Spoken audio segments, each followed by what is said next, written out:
Hello नमस्कार दोस्तों, मैं हरेंद्र कुमार आप सभी का इंजीनियर हरेंद्र क्लासेस में स्वागत करता हूं। जैसा कि दोस्त हम लोग प्रतिदिन क्विज करते हैं और क्विज के अंत में एक क्वेश्चन पूछते हैं। कल का मेरा क्वेश्चन क्या था बाबू? हाँ, रुधिर का यानी ब्लड का पीएच मान कितना होता है? तो 7.4। कितना होता है? 7.4। आज भी एक क्वेश्चन पूछेंगे जो कि क्विज के लास्ट में इसको पूछेंगे और उसका आंसर आपको रिप्लाई करना है कमेंट बॉक्स में। अगर आपको नहीं याद होगा तो हम जरूर अगले क्विज में इसका आंसर बताएंगे, ठीक है। आइए क्विज को स्टार्ट करते हैं। कहेगा कि चिकन नेक कहाँ स्थित है बाबू? तो पश्चिम बंगाल में। कहाँ पर? पश्चिम बंगाल में। यह बहुत पतला क्षेत्र जो बांग्लादेश से सटा हुआ है, यानी पश्चिम बंगाल में स्थित है कौन? Chicken neck. और यह बहुत पतला क्षेत्र है, बहुत पतला क्षेत्र है जो बांग्लादेश से सटा हुआ है। बांग्लादेश से सटा हुआ। बांग्लादेश आ गया तो भारत से बांग्लादेश कितना किलोमीटर? 4096, 4096 किलोमीटर सीमा साझा करता है। यानी स्थलीय भाग में बात करें तो सबसे अधिक कौन सा देश सीमा साझा करता है? बांग्लादेश। बांग्लादेश जो है आज पहले पूर्वी पाकिस्तान के नाम से जाना जाता था। पहले 1971 से पहले किस नाम से? पूर्वी पाकिस्तान से। और 1971 में बांग्लादेश स्वतंत्र हुआ। अब 26 मार्च को बांग्लादेश की स्वतंत्रता दिवस के रूप में मनाया जाता है। देखिए, मालदा दरार क्या है बाबू? तो यह धंसा हुआ क्षेत्र है जिस कारण मेघालय का पठार छोटा नागपुर से अलग हो गया है। यानी मालदा जो दरार है बाबू, यह धंसा हुआ क्षेत्र है। कैसा क्षेत्र है? धंसा हुआ क्षेत्र है जिस कारण मेघालय का पठार जो छोटा नागपुर का पठार है ना, मेघालय का पठार कैसा है? छोटा नागपुर के पठार ही है, प्रायद्वीपीय पठार से अलग हो गया है।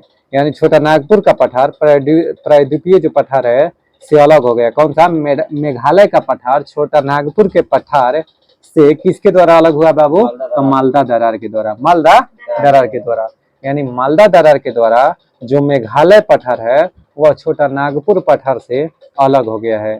छोटा नागपुर पठार की बात करें तो झारखंड के राजधानी रांची किस पठार पर स्थित है? छोटा नागपुर पठार पर। किस पर बाबू? छोटा नागपुर पठार पर। छोटा नागपुर पठार पर, ठीक। अब आइए, चाय तथा पर्यटक स्थल के लिए दार्जिलिंग प्रसिद्ध है। कौन? दार्जिलिंग किसके लिए? चाय तथा पर्यटक के लिए। चाय तथा पर्यटक के लिए दार्जिलिंग प्रसिद्ध है। दार्जिलिंग कहाँ है बाबू? पश्चिम बंगाल में। कौन कहाँ है? पश्चिम बंगाल में।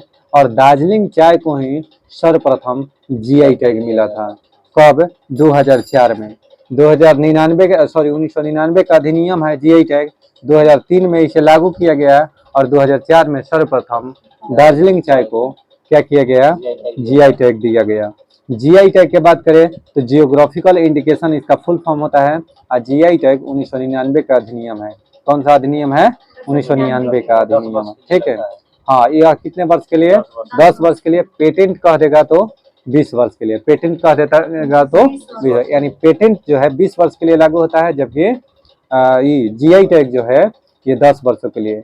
पेटेंट क्या करता है कि किसी वस्तु की गुणवत्ता और उसके प्रोडक्शन में वृद्धि करता है, उसका निर्धारण करता है, ठीक है। यानी किसी वस्तु के गुणवत्ता और क्वालिटी के निर्धारण कौन करता है? पेटेंट करता है।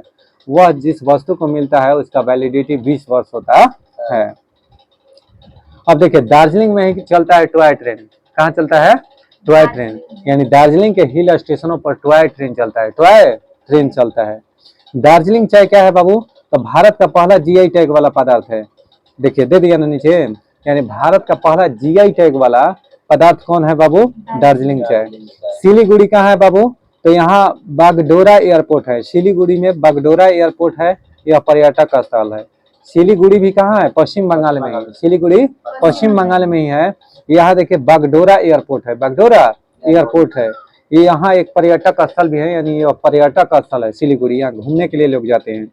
जलपाईगुड़ी पर्यटक स्थल है। जलपाईगुड़ी पश्चिम बंगाल में ही है। यह क्या है? पर्यटक स्थल है, याद रखना। मालदा आम व रेलवे डिवीजन है, यानी यह आम के लिए भी प्रसिद्ध है और रेलवे डिवीजन के लिए भी प्रसिद्ध है। मालदा रेलवे बोर्ड है, मालदा रेलवे बोर्ड है, ठीक है। और यह आम के लिए भी, मालदा आम जो है ना, यहीं से मालदा आम, समझ रहे हैं? मालदे आम के है, यानी मालदा से ही है। मालदा आम के लिए भी प्रसिद्ध है। फरक्का, फरक्का बैराज के लिए प्रसिद्ध है। फरक्का कहाँ है? तो ये भी पश्चिमी बंगाल में। फरक्का कहाँ है? पश्चिम बंगाल में। यह फरक्का बैराज पर स्थित है। मुर्शिदाबाद कहाँ है बाबू? तो मुर्शिदाबाद कहाँ है हो हमारा सोना? पश्चिम बंगाल में। यह किस लिए प्रसिद्ध है? तो सूती वस्त्र उद्योग के लिए। यानी मुर्शिदाबाद जो है ना, सूती वस्त्र उद्योग के लिए। फिरोजाबाद कहाँ है? यूपी में। फिरोजाबाद यूपी में है। कांच की चूड़ियों के लिए प्रसिद्ध है। कांच की चूड़ियों के लिए प्रसिद्ध है कौन? फिरोजाबाद। कौन? फिरोजाबाद। एक आता है कौन सा? मुरादाबाद। कौन सा? मुरादाबाद। दोनों ही सब क्वेश्चन पूछा हुआ। मुरादाबाद तांबे के बर्तनों के लिए प्रसिद्ध है। इस सब पेपर का क्वेश्चन बता रहा हूँ। जो मुरादाबाद है वो ताम्र जो बर्तन होता है यानी तांबे का जो बर्तन होता है उसके लिए प्रसिद्ध है कौन? मुरादाबाद। कोई दिक्कत? देखना तो मुर्शिदाबाद कहाँ है बाबू? तो सूती वस्त्र उद्योग है मुर्शिदाबाद। और शांति निकेतन देखो, शांति निकेतन पश्चिम बंगाल में ही है। इसकी स्थापना 1901 ईस्वी में रविंद्रनाथ टैगोर ने किया था। किसने? रविंद्रनाथ टैगोर ने 1901 में शांति निकेतन की स्थापना पश्चिम बंगाल में किया था। और देखिए चितरंजन क्या है? तो रेल इंजन कारखाना है। रेल इंजन कारखाना है। चितरंजन जो रेल इंजन कारखाना है वह पश्चिम बंगाल में ही है। कहाँ है? पश्चिम बंगाल में ही है। बर्नपुर किस लिए प्रसिद्ध है? तो औद्योगिक क्षेत्र के लिए। ये भी पश्चिम बंगाल में है बर्नपुर। आसनसोल बाबू औद्योगिक क्षेत्र है, ये भी पश्चिम बंगाल में है। दुर्गापुर लौह इस्पात संयंत्र के लिए प्रसिद्ध है, ये भी दुर्गापुर में है। दुर्गापुर में आईआईटी भी है। भारत का प्रथम आईआईटी कौन है? रुड़की। कौन है? भारत का प्रथम आईआईटी रुड़की है। आईआईटी की स्थापना 1950 में। कब हुआ था? 1950 में। जूट उत्पादन में अग्रणी राज्य पूछ देगा तो पश्चिम बंगाल है। जूट उत्पादन में अग्रणी राज्य की बात करें तो कौन है बाबू? पश्चिम बंगाल। रानीगंज जो है किस लिए प्रसिद्ध है? तो कोयला क्षेत्र के लिए। रानीगंज किस लिए प्रसिद्ध है? कोयला क्षेत्र के लिए। सर्वाधिक कोयला खनन दामोदर घाटी से होता है। सर्वाधिक कोयला का जो खनन होता है किससे होता है बाबू? तो दामोदर घाटी से होता है, यानी रानीगंज से होता है सर्वाधिक कोयला का खनन। पुरुलिया डिस्ट्रिक्ट पेपर देने हम खुद गए हैं, ठीक है। पुरुलिया जो डिस्ट्रिक्ट है 17 दिसंबर 1995 को हथियार गिराया गया था। यानी पुरुलिया डिस्ट्रिक्ट में हथियार गिराया गया था 1995 में। यह डिस्ट्रिक्ट जो है ना बाबू एकदम बंजर जैसा है। कैसा है? एकदम बंजर इलाका है। बहुत जहाँ तहाँ खेती जमीन बहुत सस्ता। पुरुलिया डिस्ट्रिक्ट एकदम मतलब कि समझिए कि पिछड़ा जिला है पुरुलिया डिस्ट्रिक्ट। समझ में आ गया? खड़गपुर क्या है बाबू? तो पहला आईआईटी, दूसरा सबसे ओहो देखिए खड़गपुर जो है पहला आईआईटी है। खड़गपुर पहला आईआईटी है, रुड़की नहीं है। रुड़की शायद दूसरा है। पहला आईआईटी कहेगा तो खड़गपुर। खड़गपुर कहाँ है? पश्चिम बंगाल में। और दूसरा सबसे लंबा रेलवे प्लेटफॉर्म कौन है? खड़गपुर। और पहला रेलवे प्लेटफॉर्म सबसे लंबा गोरखपुर 1.3 किलोमीटर। कितना?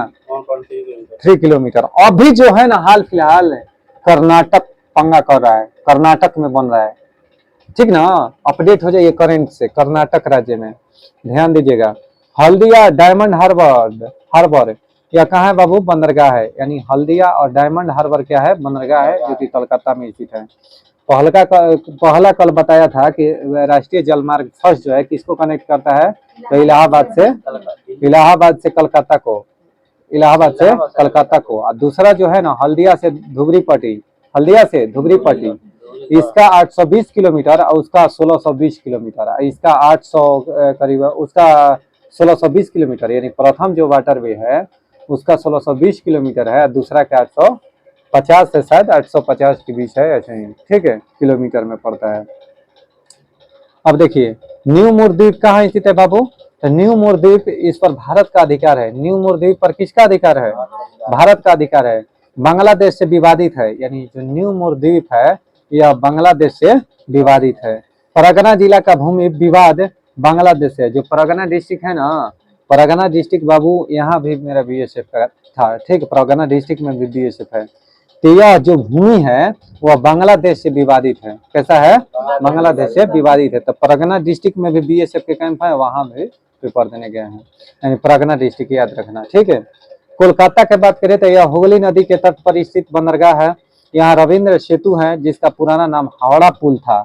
जो रविंद्र सेतु है ना बाबू, यानी हावड़ा पुल का वर्तमान में नाम बदल के क्या रख दिया गया है? रविंद्र सेतु। कौन सेतु? रविंद्र सेतु।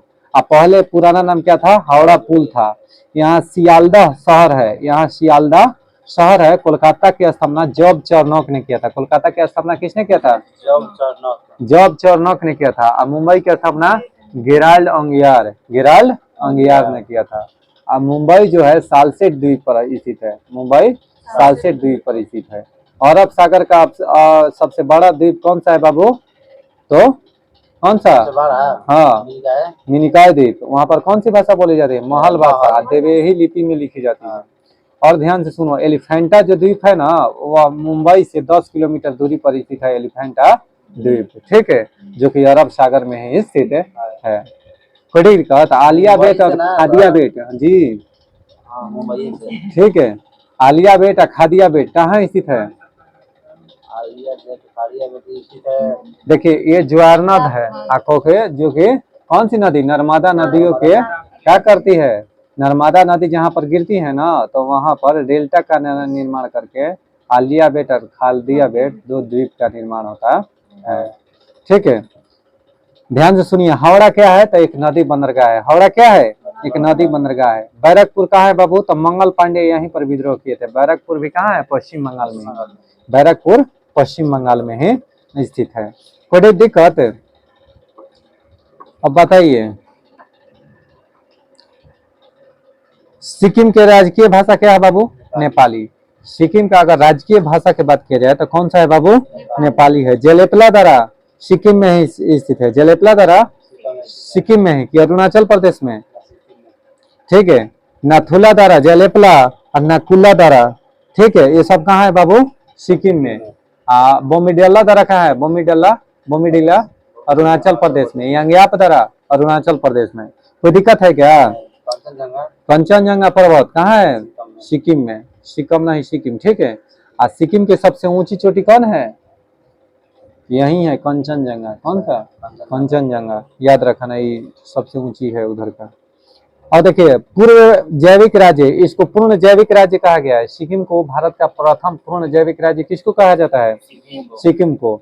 16 मई 1975 को भारत का 36वां संविधान संशोधन 1975 द्वारा यह भारत का 22वां राज्य बना था। कौन है? सिक्किम भारत का 22वां राज्य। गोवा कह देगा तो 25वां राज्य 1987 में। 1900 तो दिक्कत। अगर बड़ी इलायची का उत्पादन कहाँ होता है बाबू? तो सिक्किम में। बड़ी इलायची का उत्पादन सिक्किम में। भारत का सर्वोच्च चोटी कंचनजंगा कहाँ है बाबू? तो सिक्किम में ही स्थित है। भारत के सर्वोच्च चोटी कह देगा तो कौन है? कंचनजंगा। भारत का सर्वोच्च पर्वत शिखर कह देगा तब कौन सा हो जाएगा? पर्वतमाला कह देगा तब हिमालय होगा। विश्व के सबसे ऊंचा पर्वत शिखर गुरु शिखर नहीं, वो हो जाता है माउंट एवरेस्ट जो होता है ना, यह एशिया के सबसे ऊंची चोटी है, ठीक है, या विश्व के माउंट एवरेस्ट है सबसे ऊंची चोटी, ठीक है। अब भारत में कौन सा हो जाता है, यही में कंफ्यूजन हो जाता है, ठीक है। केटू हो जाता है, तो केटू गार्डविन वही ना है माउंट एवरेस्ट के ना, जो कि भारत में पड़ जाता है। केटुए हो जाएगा गार्डविन अस्टीन। भारत में अगर कह देगा कि सबसे ऊंचा पर्वत शिखर तब गार्डविन अस्टीन या केटू हो जाएगा। अगर कहेगा कि चोटी कहेगा तब कंचनजंगा। कंचन देखो, भारत में सर्वोच्च चोटी कंचनजंगा सिक्किम राज्य में स्थित है। इसके उत्तरी भाग में चुम्बी घाटी है, यानी सिक्किम राज्य के उत्तरी भाग में क्या है बाबू? चुम्बी घाटी है। तो पूछ देगा कि चुम्बी घाटी कहाँ है? तो सिक्किम में। कहाँ है? सिक्किम में। देखिए, सेवन सिस्टर अरुणाचल प्रदेश, असम, नागालैंड, मणिपुर, मिजोरम, त्रिपुरा, मेघालय, इसको सेवन सिस्टर कहते हैं। भारत के 3.7% भाग में सेवन सिस्टर विस्तारित है, यानी जो 7 राज्य है ना, भारत के 3.7% हिस्सा में ही यह सिमट कर रह गया है। चिकन नेक द्वारा भारत से जुड़ता है। यह जंगल की अधिकता तथा उग्रवादी संगठन है। या इस एरिया में क्या होता है कि जंगल की अधिकता है और उग्रवादी संगठन है। उग्रवादी संगठन है पूर्वी भारत में। समझ में आ रहा है ना वो सब सेवन सिस्टर में। और ध्यान से देखना, चिकन नेक जानती हो कहाँ? चिकन नेक, ठीक है।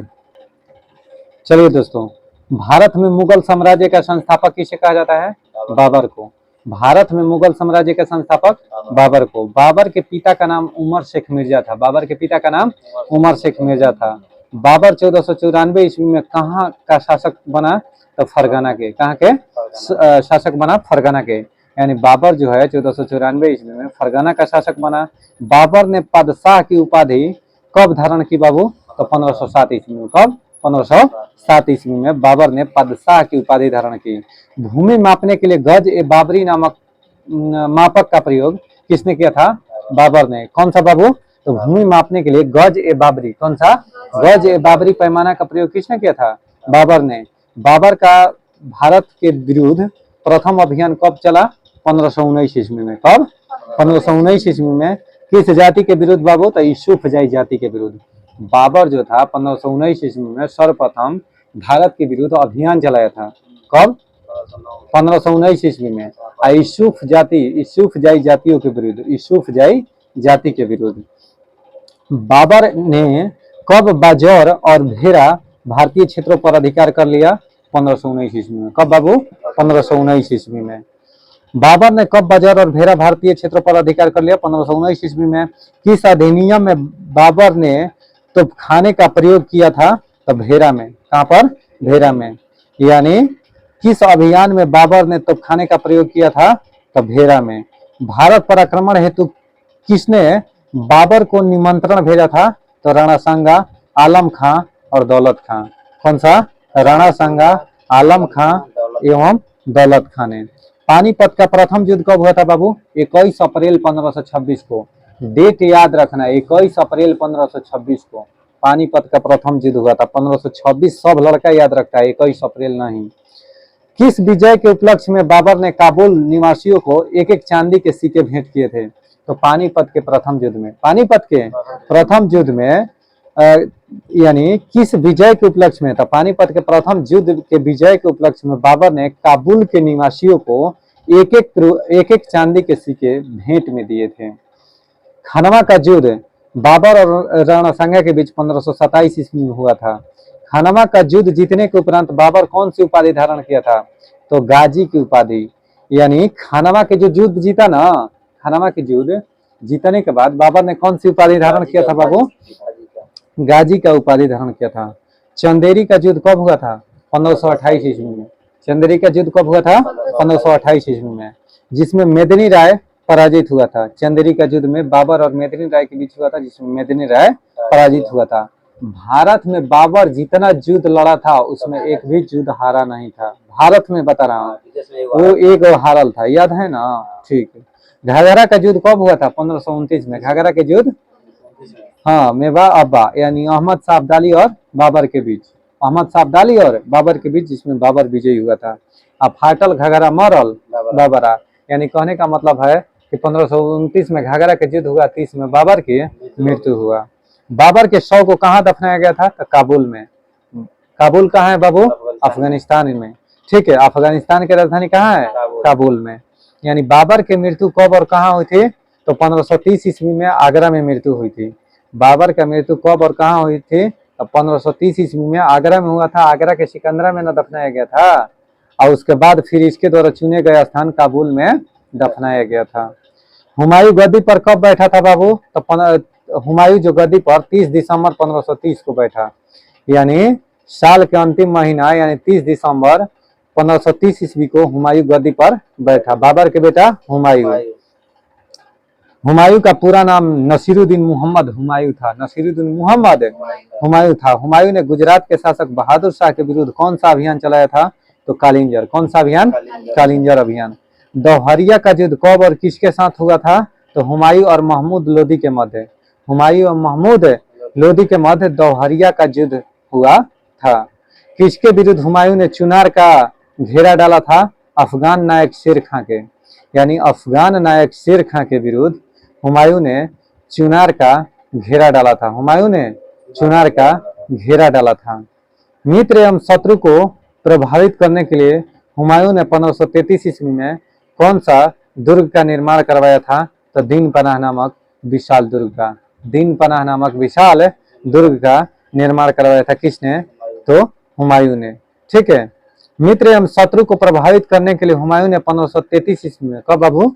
1533 ईस्वी में कौन सा दुर्ग का निर्माण कराया था? तो दीन पनाह नामक विशाल दुर्ग का निर्माण कराया था। हुमायूं ने बंगाल के गौड़ क्षेत्र का क्या नाम रखा था? तो जनताबाद। कौन सा? जनताबाद।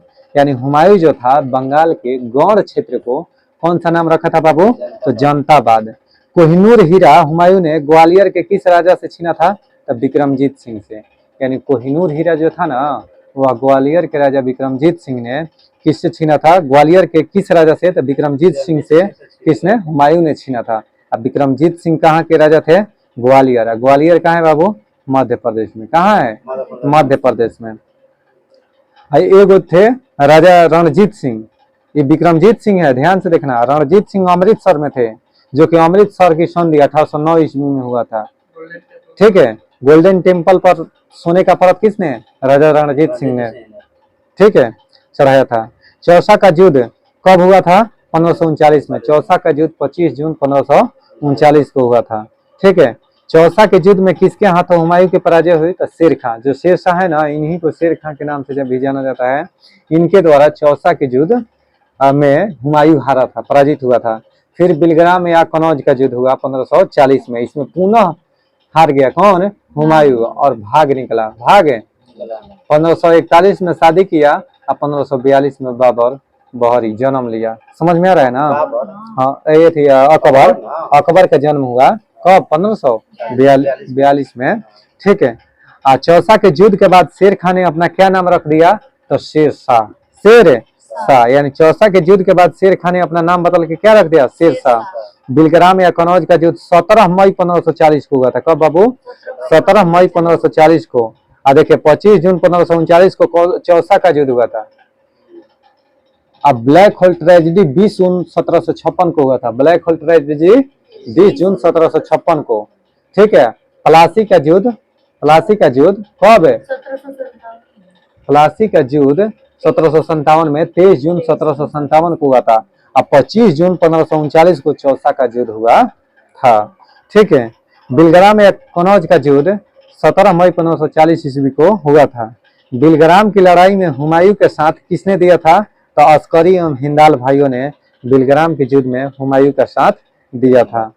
बिलग्राम के युद्ध में हुमायूं का साथ किसने दिया था? तो अस्करी एवं हिंदाल ने। इसमें पुनः हार गया कौन है?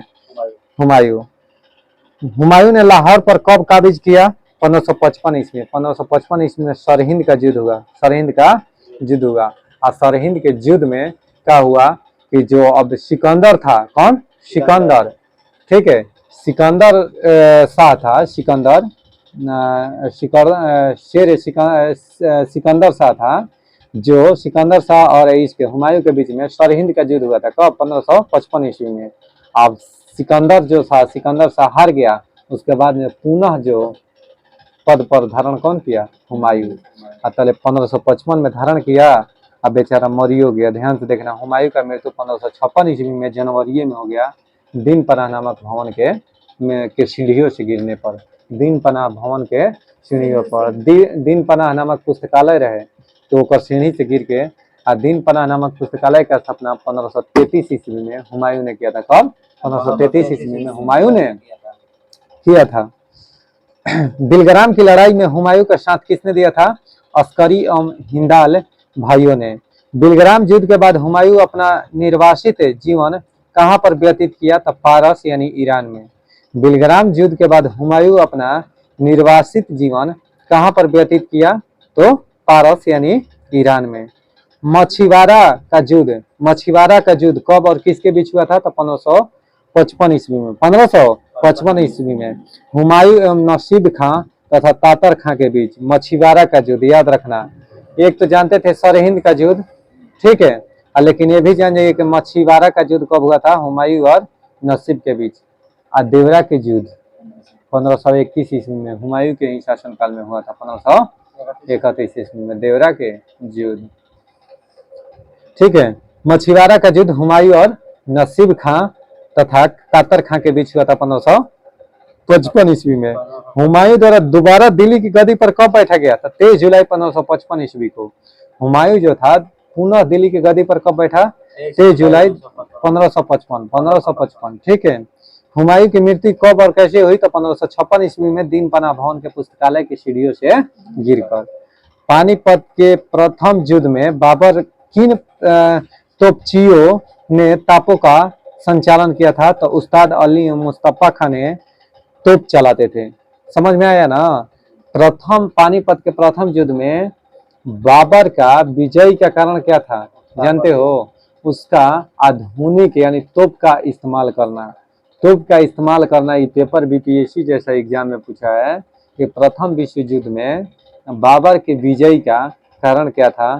तो आधुनिक हथियारों से लैस था, यानी हथियार जो था इसके पास संपन्न था, और तोपों का प्रयोग सर्वप्रथम बाबर ने पानीपत के प्रथम युद्ध में किया था। करेक्ट कहते हैं। देखिए, बाबर मध्य एशिया के किन योद्धाओं का वंशज था? तो तैमूर व चंगेज खां, यानी जो बाबर जो था वह तैमूर व चंगेज खां का योद्धाओं का वंशज था। हुमायूंनामा किसने लिखा था बाबू? गुलबदन बेगम ने। हुमायूंनामा के लेखक कौन है? गुलबदन बेगम। बाबर के प्रसिद्ध तुगलमा नीति का प्रयोग सर्वप्रथम किसने किया था? तो पानीपत के प्रथम युद्ध में, कहाँ किया गया था? तो पानीपत के प्रथम युद्ध में बाबर ने तुलुगमा तुलुगमा युद्ध नीति का प्रतिपादन किया था, यानी उसका प्रयोग किया था। समझ में आ गया? यानी तुलुगमा नीति किसका था? तो बाबर का था। पानीपत के प्रथम युद्ध में इसका प्रयोग किया गया था। किस युद्ध में बाबर ने जिहाद यानी धर्म युद्ध का नारा दिया था? खानामा के युद्ध में। कौन से युद्ध में? खानामा के युद्ध में। किस युद्ध में बाबर ने जिहाद यानी धर्म युद्ध का नारा दिया था? तो खानामा के युद्ध में। एक और चीज ध्यान से देखना, पेपर का क्वेश्चन पूछा है कि जिहाद शब्द का प्रयोग सर्वप्रथम किसने किया था? तो बाबर ने।